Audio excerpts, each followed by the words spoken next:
Is your first siyum in your life? Or your second? There's the wine. Yeah, I'm going to do it at the end because of Mazum. Okay, thank you guys very much for the opportunity to give my Masechet, Siyum Masechet over here. It's a big zechut. Thank you very much.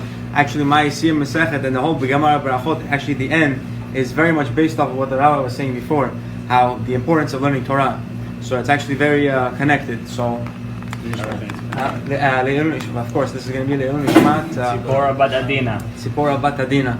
So I never knew how to do this. Last week I saw this Sadik over here give a siyum, so he gave me a bunch of ideas. So I'm going to try to go off of that. I'm going to do a little bit from the beginning, just give you the concept of the whole entire Masechet. It's Gemara Berachot, so it talks about blessings, right? And the Gemara starts with, like he was saying, about the Chamor Noeh, Kelavim Soakim, and the Isha, something with Ba'ala. Mesaperet in Ba'ala. Basically what's happening is just like a simpler explanation. He gave a deeper explanation. Simpler would be a person, they were talking about the times that a person should pray Aravit. So when you come home, the time when you just finished work, it's considered when the donkey's braying. Why? Because the whole day you're working like a donkey, you're working, you know what I'm saying? You're going in, you're going hard. Afterwards you come home, your mind is still on materialistic matters. And donkey in Hebrew is chamor, chomer, so they're connected. So it's all about materialism when you just come home. Afterwards, the second watch is Kelavim Soakim. So he was saying it's then the time before Chatzot. Why? What's happening at that time is that the demons are coming out. The demons are compared to the dogs that are barking out. So it's a very dangerous time, and it's a time better to stay home. And that's when you're learning Torah, because you're trying to keep yourself away from these bad spirits. And the third time is when the wife is talking with her husband. It's in the morning when it's the time of light. It's the time of renewed emunah. And you come in the morning and you're praying shacharit. And you're praying shacharit, and and so the middle, that was the beginning. In the beginning, it's a whole beautiful concept as well. In the middle, it goes on to stuff. A lot of the berachot was a lot of stories, and I just wanted to include a little story, which is basically like a staple of Judaism. It talks about the Asar Hirugei Malchut, and one of them was obviously Rabbi Akiva. And so in Gemara Berachot, I think Daf Samach Bet, maybe, I'm not entirely sure, somewhere around there towards the end, it talks about the story of how he was brutally murdered by the Romans. And so Rabbi Akiva,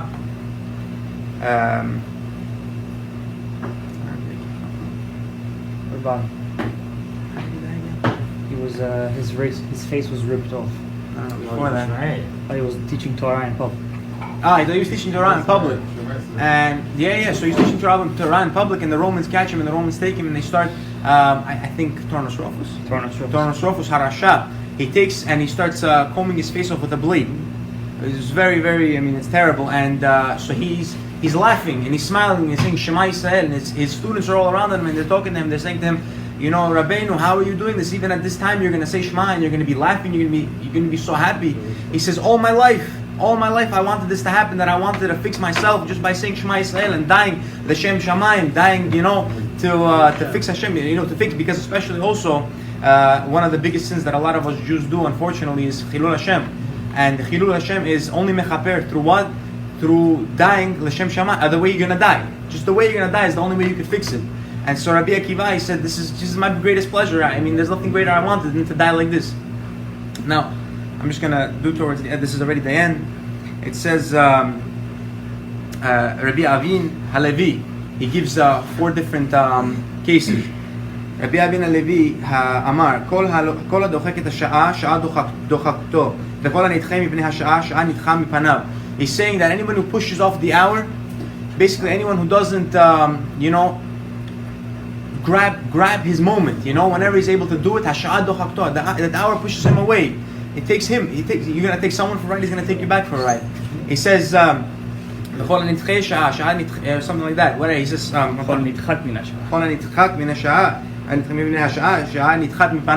he says anyone who yields before the hour, anyone who says, I'm gonna go with Hashem, because what's the hour? Hashem controls time.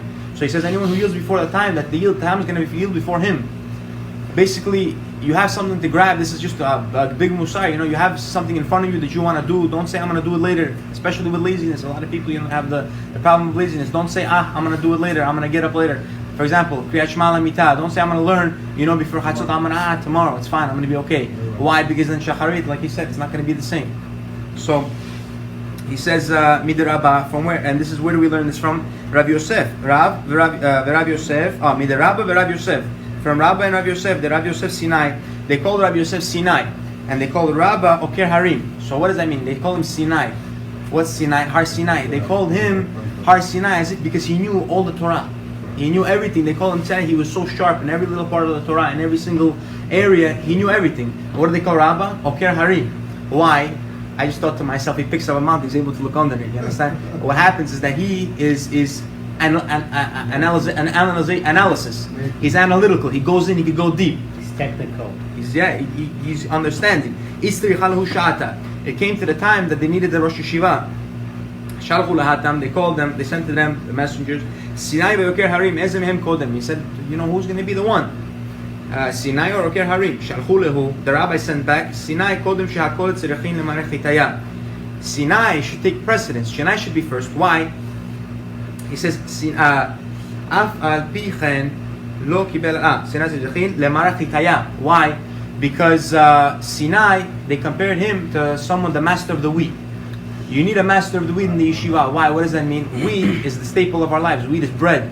It says you need the bread. You need to eat bread. You need someone who knows the Torah. You cannot just focus on one thing and that's it. You need to eat bread. Malach, rabbis, and the Amre Lebat Afal Bikhen Lo Kibel Alav Rav Yosef. And Rav Yosef still said no. He said it's not for me. I don't want it. The Amre Le Kaldai for the astrologers, because the astrologers, they said to him, Malchat Tartin Shnim, you're only going to rule for 2 years. Malach Rabbi is 3 Tartin Shnim. So I ended up going to Rabbi. And Rabbi was the Rosh Yeshiva for 22 years. Now that Rabbi was the Rosh Yeshiva for 22 years, afterwards, Rav Yosef took the position. And what happened? Rav Yosef, if he would have taken the position at the time, he would have lived for only 2 years. Rav Yosef was, he was not from the lineage of Elia Kohen, but Rabbi was. And Elia Kohen, he had a curse on him, made by him, so that every one of his generations would die early. They die usually at 40 years old. I think Abai was the only one that lived till 80 or no 60, yeah. And so because of this, the Rabbi lived till 40 years old, which was his approximate time. A lot of time. And Rav Yosef was able to live a little longer. Why? Because he gave up his. He yielded to the time. Yielded to the time, exactly. And so Rabbi took over for 22 years, and he went after for 2 years, and afterwards he passed away. Now the Gemara adds. During all those years, the Rabbi ruled as the head of the academy. Rabbi Yosef, back in the days, they used to bloodlet. That was the way of them healing themselves. They used to open, tear a gash in their vein, and they used to let the blood flow out to renew their blood cycle. And so he says, even at that time, Rabbi Yosef, at that 22 years, Rabbi Yosef didn't want any kavod towards himself. So he said that I'm not even going to let any bloodletter come to me. No doctor, no nothing. I'm going to go to them. Because he didn't want to accept anything. He didn't want those 2 years to come to him too soon. Second teaching he made. What is it that was written? It says Hashem will answer you in the day of pain, and the name of the God of Yaakov will give you strength. Elohei Yaakov, velo Elohei Abraham Yitzhak. It says, what is it? The God of Yaakov only, but not Abraham and Yitzhak. He says, Mikan levala koreh sheikanes ba'aval shel korah. From here we learn that the person who is in charge of the work, the person who, for example, a person has, let's say, a couch that he wants to move. It's his couch, right? What does he have to do? He has to be behind. He has to be holding the couch the most. Why? It's his item. This is the person who owns the couch. He's the one working the hardest. He's the one working the hardest. That's why he's the one who has to get the credit. The third teaching, Rabbi Halevi, Kol hanehene miseudat talmid chacham sharui miseudat talmid chacham sharui betocha ki'ilu nehene miziv hashchina. Says anyone who partakes into a meal that there's a talmid chacham over there, it's as if he's eating as if he's receiving light from the ziv hashchina, from the radiance of Hashem, of the presence. So the Pirkei Avot also talks about this in many times in Perek Shelishi. Rabbi Chalafta says, Sarashe Yoshvin ve'oskin b'Torah shechina shoria b'neim. It even says, Chamisha, minayin afilu chamisha, minayin afilu shosha, minayin afilu shnayim, minayin she'afilu echad. Even one person who learns Torah, sits and learns Torah, he gets the shechina shoria b'neim. Shene'emar, b'chol makom asher eskir et shmi, avo elecha u'rachticha. Anytime that you come and you say my name, you remember my name, I will come and I will bless you. שנאמר ויבוא אהרון וכל זקני ישראל לאכל לחם עם חותן משה לפני האלוהים. It says Aaron וכל זקני and all the elder men of Israel ate bread in front of Moshe and in front of Hashem. וכי לפני אלוהים אכלו. Is it really that they ate in front of Hashem? והלא לפני Moshe. It's not true that they ate in front of Moshe. So from here that we learn that whenever there's a Talmid Chacham over there, it's as if you're with Hashem. The fourth teaching, Amar Rabbi Avin HaLevi, Aniftar mechavero al yomar lo lech b'shalom. Don't tell a friend, if you leave your friend, don't tell him lech b'shalom. Don't tell him to go with peace. Ela lech leshalom. Go to peace. Where do we know this from? David HaMelech, with his son Absalom, he said to his son, lech b'shalom. And instead of saying lech leshalom, what happened afterwards? He was driving on his donkey. I mean, he was going on his donkey. He was going back to his place, and Absalom had long hair, and his hair got caught onto the tree, and he got hung by the tree. Why? Because I'm sure there was many other reasons, but it's because the Gemara says because David HaMelech said to his son lech b'shalom. The fifth teaching. No, sorry. Yes. Yitro said to Moshe Rabbeinu, lech b'shalom. He go by peace, don't come back by peace. Yitro as well. Yes. הנפטר מן המת, one who departs from a dead person, הרמה ללכת בשלום, אלא הלך בשלום, שנאמר, ואתה תבוא אל אבותיך בשלום. It's the same ruling they're saying for a person that's dead, saying don't go to your father with peace. Okay. אמר רבי לוי בר חייא, היוצא מבית הכנסת, one who leaves the synagogue, ונכנס לבית המדרש, עוסק בתורה, goes immediately into the בית המדרש, and learns Torah, זכו מקבל פני שכינה. He receives the face of Hashem, the face of the Shekhinah. שנאמר, ילכו מחיל אל חיל, יראה אל אלוהים בציון. He says, you will go from strength to strength, and you will see the face of Hashem, or you will appear before Hashem. אמר רבי חייא בר אשי אמר רב, תלמידי חכמים אין להם מנוחה, לא בעולם הזה ולא בעולם הבא. רבי חייא בר אשי says, in the name of Rav, says that Talmidei Chachamim in this world do not receive any peace, any comfort. As it says, go from strength to strength and appear before Hashem in Zion. Amar Rabbi Elazar, Amar Rabbi Chanina, Talmidei Chachamim Arbim Shalom Ba'olam. Rabbi Elazar says in the name of Rabbi Chanina that Talmidei Chachamim, wise men, people who learn Torah, they make peace abundant in the world. As it is stated, all your sons are learners of Hashem, and there's a lot of peace between them. It says, don't say to your sons, rather say to your builders. Why? Because people who learn Torah, as maybe they build olamot, basically. Basically people are building worlds, people are creating massive things that they don't even understand when they learn Torah. And he was saying it himself, it's perfect how this goes along. When you learn Torah, exactly what he was saying. You should give it to the Talmid Chacham. Why? When he learns Torah, he's stopping somebody else. That's exactly what he's saying. You're marbeh shalom ba'olam just by learning the Torah. I hope you connected this to your thing. It's perfect. Go ahead. Continue. Shalom Rav le'ohavei Toratecha ve'en lamu mechshol. Says there's going to be a lot of peace to those who love your Torah, and there will never be a stumbling block in front of them. There should be peace within your city, within your wall. And peace within your castle, and tranquility within your castle. For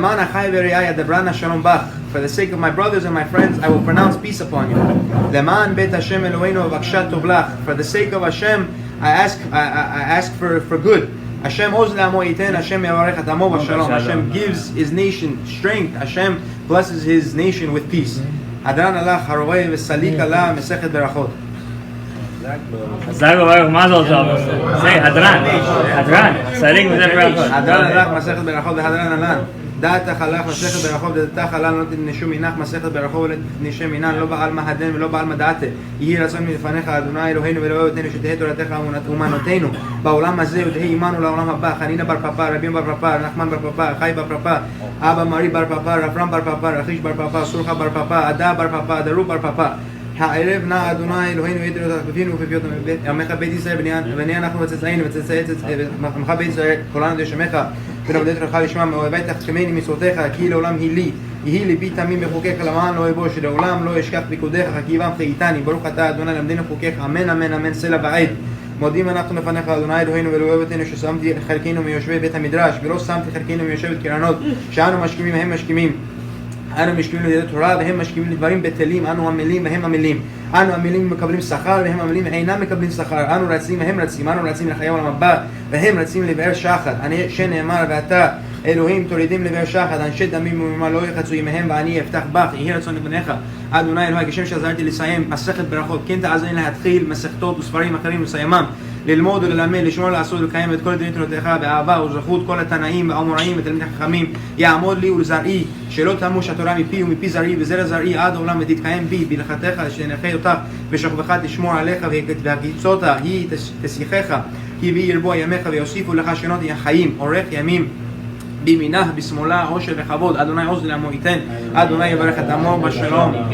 יתגדל ויתגדל שמך רבה, הוא עתיד להתחדל ולחיה מתה על הסקה, יתהון לחיי עלמה ולמבנה, קרתה לירושלים ולשחללה, החלה בגבה לאומי קר פלחנה נוכרעה מן ארעה ולבטאה פלחנה די שמיה לעטרה, וימליך חודשה בריחו במלכותה ויקרך ויצמח פרוקנה ויקרא משיחי, וחי יחון ויום החול וחי תאכול בית ישראל בעגלה בזמן קריב, ואמרו אמן.